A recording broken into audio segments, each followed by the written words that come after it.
আসসালামু আলাইকুম রহমতুল্লাহ। আমি আজ কথা বলবো হচ্ছে মালয়েশিয়ার ভিসা এবং ইমিগ্রেশন। নর্মালি হচ্ছে বাংলাদেশ থেকে মালয়েশিয়ার ওয়ার্ক পারমিট ভিসা বন্ধ হওয়াতে এখন মানুষ টুরিস্ট ভিসাতে গিয়ে সেখানে থেকে যায়, যেহেতু সেখানকার স্যালারি, স্মার্ট স্যালারি মোটামুটি হচ্ছে যে 50 থেকে 1 লাখ টাকা বেসিক স্যালারি। তো যেহেতু আমার একটু অভিজ্ঞতা আছে, সেই বিষয়টা আপনাদের সাথে শেয়ার করব কিভাবে ভিসাটা পাওয়া যায়।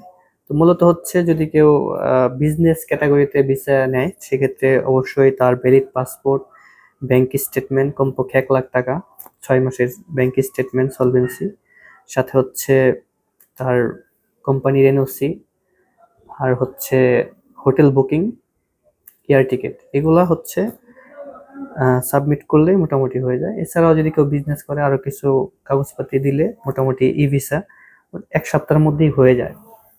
তা আমি ভিসাটা আমি অল্প দিনই পাই, পরবর্তীতে আমি সেখানে ট্রাভেল করি। ট্রাভেল করার জন্য যে অভিজ্ঞতাটা আমি অর্জন করি সেটা হচ্ছে, অনেক মানুষকে বাংলাদেশ ইমিগ্রেশন এবং মালয়েশিয়ান ইমিগ্রেশন থেকে ঢুকতেই দেয় না।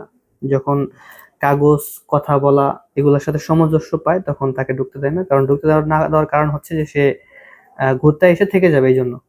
তো আমি যখন গেছি তখন আমাকে বাংলাদেশ ইমিগ্রেশন থেকে অনেক প্রশ্নের সম্মুখীন করে তারা। আমি তাদের সম্পূর্ণ প্রশ্নের উত্তর দেওয়ার যথাযথ চেষ্টা করেছি। এটাই হচ্ছে আমার মালয়েশিয়ান ভিসা। তো তারা আমার পাসপোর্ট তো অবশ্যই চেক করে, এরপরে তারা একান্তভাবে এক রুমে নিয়ে আমাকে অনেক ধরনের জেরা করে। পরবর্তীতে আমি আমার পাসপোর্টটা যখন উল্টাই, তারা দেখে আমার ইউরোপের ভিসা ছিল, এরপরে আরো অনেক দেশের ভিসা ছিল, যার ফলে তারা আমার অল্প কথার মধ্যে আমাকে ছেড়ে দেয়। কিন্তু আমার মতো এরকম অনেকেই তারা অনেক জেরার সম্মুখীন করে। ফাইনালি যখন আমরা মালয়েশিয়াতে পৌঁছাই, মালয়েশিয়াতে পৌঁছানোর পরে আমাকে ইমিগ্রেশনের আগেই এক অফিসার জিজ্ঞাসা করে, আপনার কাছে কি ডলার আছে কিনা। আমি বলি যে হ্যাঁ, I have a dollar. 1,000 dollar ছিল। আমি তাকে বলি, পরে সে টাকা দেখতে চায় না। ইমিগ্রেশন অফিসার আমাকে অনেক প্রশ্ন করে, কেন আসছি, কতদিন থাকবো, কই থাকবো, তারপর হচ্ছে কোন কোন জায়গায়, এরকম অনেক প্রশ্ন তারা আমাকে জিজ্ঞাসা করে। আমি কি করি, আগে কি করতাম, এখন কি করি, এরকম নানা প্রশ্নে জর্জরিত করে। তো ফাইনালি তাকে আমি সব প্রশ্নের উত্তর দিতে আলহামদুলিল্লাহ সক্ষম হই। পরবর্তীতে সে আর এই ভ্রমণ নিয়ে কোনো কিছু জিজ্ঞাসা করে না। তো সে পরবর্তীতে একটা জিনিস যে আমার সাথে পার্সোনালি অনেক ব্যাপারে কথা বলে, সে যেমন আমি কোথায় পড়াশোনা করছি, তারপরে আমি তাবলিগ জামাত করি কিনা, এইসব ব্যাপারে অনেক কিছু বলছে। আমি তাকে বলছি হ্যাঁ, আমি তাবলিগ জামাতের সাথে সম্পৃক্ত আছি, আমি 2 চিল্লা দিছি। বিভিন্ন দেশেও তবলিগ জামাতের মেহনতের সময় অনেক সময় উপস্থিত থাকার চেষ্টা করছি। তারপরে কাছ থেকে অনেক ব্যাপারে তার সাথে কথা হয়, আমাকে অনেক মানে কি বলে, অনেক উৎসাহ যোগায় কথা বলতে। তো অনেক সময় যায়, অনেকে ওয়েট করতেছিল, তাদেরকে ইমিগ্রেশন করবে। তো ফাইনালি আমি ইমিগ্রেশন পার হয়ে চলে আসি মালয়েশিয়ার ভিতরে। মালয়েশিয়া আসলে অনেক সুন্দর একটা দেশ, আমার খুবই ভালো লাগছে। তো যে বিষয়টা আমি আসার সময় ফিল করেছি, আমার সাথে আসা অনেক লোককে তারা ঢুকতে দেয় নাই, তাদের কথা এবং কাগজপাতির সাথে মিল পায় নাই।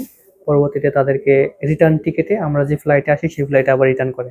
তো পরবর্তী এক ভাইয়ের সাথে কথা হলো যে আপনাদের কি সমস্যা, বললো যে আমরা কোন একটা এজেন্সির মাধ্যমে আসছিলাম, আমরা এখান থেকে যাওয়ার উদ্দেশ্যে আসছিলাম, কিন্তু তারা আমাদেরকে সন্দেহ করে, পরবর্তীতে তারা আমাদেরকে রিটার্ন করে। মোটামুটি এরকম প্রায় 30, 40, 50 জন হবে, কম বেশি। অনেক মানুষ হাতের মধ্যে ব্রেসলেট লাগায়, তাদেরকে আবার বাংলাদেশে রিটার্ন করে। তো এই জন্য যারা মালয়েশিয়াতে টুরিস্ট বিষয়ে আসবেন, অবশ্যই আপনাকে প্রস্তুতি নিয়ে আসতে হবে। কমপক্ষে বেসিক ইংলিশ গুলো জানতে হবে, কি কি তথ্য জিজ্ঞাসা করতে পারে এগুলো আপনাকে জানতে হবে। যেমন আপনি কয়দিন থাকবেন, কোথায় কোথায় ঘুরবেন, কোন হোটেলে উঠছেন, আপনার কাছে টাকা আছে কিনা, আপনি এখানে ঘুরবেন, থেকে যাবেন কিনা, এরকম বেসিক প্রশ্ন জিজ্ঞেস যদি এগুলো যথাযথ উত্তর দিতে পারেন, তাহলে মালয়েশিয়াতে আপনি সুন্দর মতো ট্রাভেল করে আবার ফিরে আসতে পারবেন। ধন্যবাদ সবাইকে। আসসালামু আলাইকুম।